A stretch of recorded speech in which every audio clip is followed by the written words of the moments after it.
from New York. Hope floats, but anybody who still thought the White House might comply with subpoenas from the House, and evidently the Senate too, can apparently go jump in the lake. Our fifth story in the countdown, the deadline for turning over to Congress documents about the U.S. attorney scandal from former White House counsel Harriet Miers and former political director Sarah Taylor coming and going today. Next up, as the White House ignores itself towards a constitutional crisis, forgetting about Senate subpoenas issued yesterday for documents related to the warrantless domestic spying program. On the House front, about the attorneys. President Bush and his legal team milking the executive privilege argument for all it's worth, at least in this instance. White House counsel Fred Fielding also making clear that Ms. Miers and Ms. Taylor would not be testifying to Congress next month.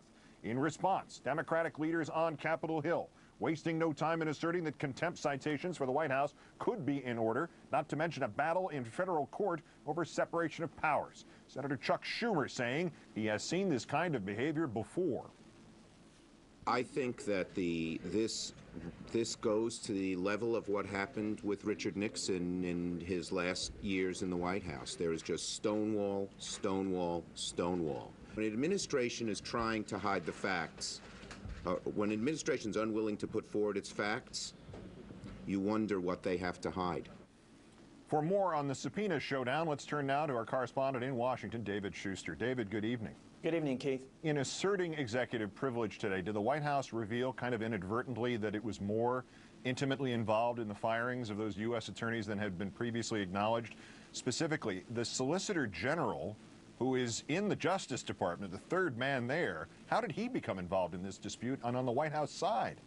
Well, Keith, technically it's the Solicitor General who argues on behalf of the federal government at the Supreme Court, and it will be the Solicitor General's responsibility to essentially argue the executive privilege claim when this goes to court. So in that letter that White House counsel Fred Fielding sent to Congress today explaining notifying Congress about the executive privilege claim, there was a legal memo that the Solicitor General himself attached explaining the legal reasons for it. And the Solicitor General's name is Paul Clement.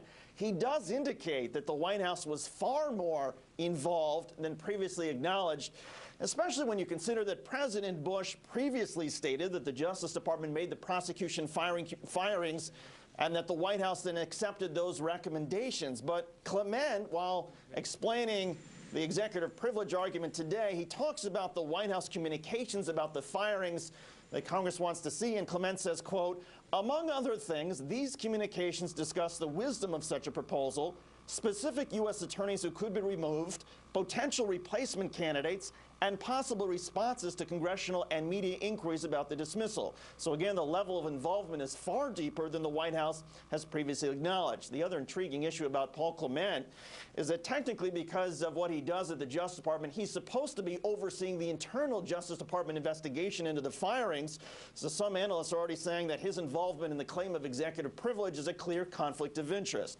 Finally, Keith, it is a bit unusual to claim a privilege over a conversation when you are willing to allow officials like Harriet Miers or Sarah Taylor, or even Karl Rove, to talk to Congress about their conversations, just not under oath or transcribed. In other words, the White House doesn't mind officials sharing the information. It just wants to limit the potential for one of these officials to be charged with perjury if Congress feels that these officials were lying. And that is what is underscoring the anger by Congress. They feel that there's not a rational basis for executive privilege, that instead the White House is simply using this to try and hide the truth.